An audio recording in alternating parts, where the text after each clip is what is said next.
വയനാട് ഫണ്ടുമായി ബന്ധപ്പെട്ടിട്ട് കഴിഞ്ഞ ദിവസങ്ങളിൽ കോൺഗ്രസിനെതിരെ വന്ന ആരോപണങ്ങൾക്കെതിരെയായിട്ടാണ് ഇന്നലെ CPIM-ന്റെ ഒരു ഫണ്ട് പിരിവുണ്ടായിരുന്നു. അതിലെ പണം എവിടെയെന്നൊക്കെ ചോദിച്ചത്. അവർ ചാനൽ ചർച്ചയിലൊക്കെ വലിയ രീതിയിൽ ചർച്ചയായപ്പോൾ ഉടൻ തന്നെ CPM അതിന്റെ കണക്കുകൾ ഇന്നലെ പുറത്തുവിട്ടിട്ടുണ്ട്.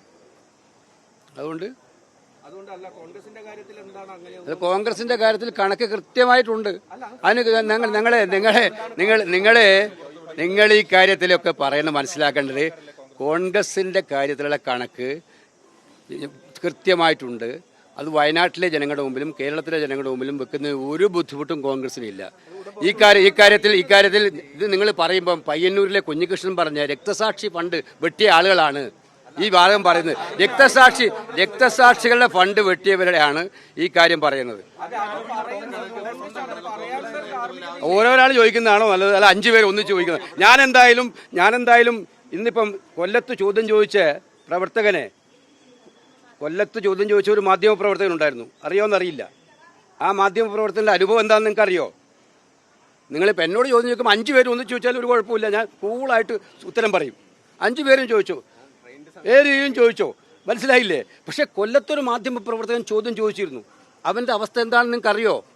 സൈബർ ഇടങ്ങളിലെ ആക്രമണം മാത്രമല്ല, അവനെ ഭീഷണിപ്പെടുത്തി വിഷയം തന്നെയാണ്. കൃത്യമായിട്ട് ഞാൻ പറഞ്ഞു, ഈ കാര്യത്തിൽ ഉത്തരവാദിത്വ ബോധത്തോടെയാണ് കോൺഗ്രസ് നിൽക്കുന്നത്. ആരുടെ മുമ്പിലും കണക്ക് വെക്കുന്നതിന് ഞങ്ങൾക്ക് യാതൊരു മടിയില്ല. ഇത് മനസ്സിലാക്കേണ്ടത് നിങ്ങൾക്ക് വേറെ ഒന്നും പറയാനില്ലേ? ഇത് ഞാൻ ചോദിച്ചത് ഇന്നലെ വന്ന് പുറത്തുവിട്ട മരുന്ന് വിതരണത്തിൽ പോലും കോടികളുടെ അഴിമതി നടത്തിയ ഒരു സർക്കാർ. നിങ്ങൾക്ക് ചോദ്യം ചോദിക്കാനില്ലല്ലോ, ചോദിക്കല്ലേ? ആ ചോദ്യമില്ലല്ലോ, ആ ചോദ്യം ചോദിക്കുന്നതാണല്ലോ. അപ്പോൾ അതുകൊണ്ട് ഒറ്റ കാര്യമുള്ളൂ, നിങ്ങൾ മനസ്സിലാക്കണം. ഇന്നലെ പേരാമ്പ്രയിലൊരു സ്ഥാനാർത്ഥിക്കെതിരെ നടന്ന പ്രചരണം നിങ്ങൾ അത് ചോദ്യമില്ലല്ലോ. വ്യാജ കാഫിർ ഷോട്ട് ഇറക്കിയിട്ട് ഷാഫി പറമ്പിൽ ഒരാൾ പറയടോ മറുപടി ഞാൻ പറഞ്ഞല്ലോ. അതിന് വ്യക്തമായ കണക്കുണ്ട്. ആ കണക്ക് പറയേണ്ടടുത്ത് പറയും എന്ന് തന്നെയാണ് പറഞ്ഞത്.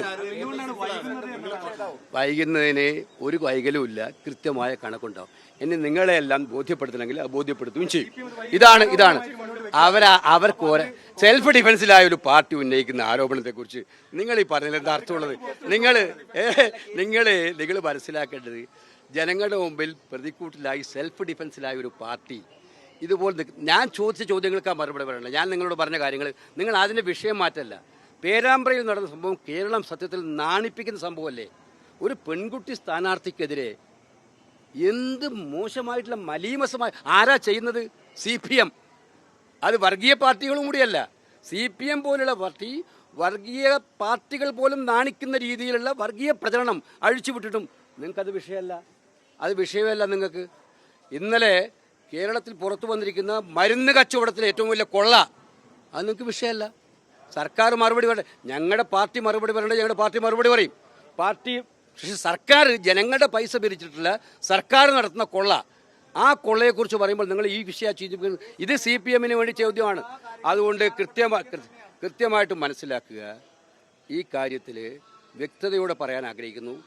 വേവലാതി പൂണ്ട് വെപ്രാളം പൂണ്ട് തോൽക്കുന്നു കണ്ടപ്പോൾ ഞാൻ ഇന്നിവിടെ ഉന്നയിച്ച് നിങ്ങളെ കൂടി കാണാൻ ഉദ്ദേശിച്ചത് വളരെ സീരിയസ് ആയിട്ടുള്ള ഒരു ഇലക്ഷൻ ക്രമക്കേടിൻ്റെ കാര്യമാണ്. നിങ്ങൾ തന്നെയാണ് കണ്ണൂരിലെ മാർക്സിസ്റ്റ് പാർട്ടിക്കകത്തുണ്ടായിട്ടുള്ള പ്രശ്നങ്ങളെക്കുറിച്ച് കൊണ്ടുവന്നത്. ഇപ്പം 2 പേര് CPM-നെ വെല്ലുവിളിച്ചുകൊണ്ട് മത്സരിക്കുമ്പോൾ, UDF-ന്റെ പിന്തുണയോടെ മത്സരിക്കുമ്പോൾ, ആ മണ്ഡലങ്ങളിലടക്കം യഥാർത്ഥ ജനവിധി അട്ടിമറിക്കാൻ വേണ്ടി നടത്തുന്ന വലിയ കൃത്രിമങ്ങൾ, ആ കൃത്രിമങ്ങൾക്കെതിരെ നടപടി വേണമെന്ന് പറഞ്ഞാൽ നിങ്ങളോട് ആവശ്യപ്പെട്ടത്. ഈ കാര്യം നിങ്ങൾ ശ്രദ്ധയിൽപ്പെടുത്തിയാൽ കൊള്ളാം, അത്രയേ ഉള്ളൂ.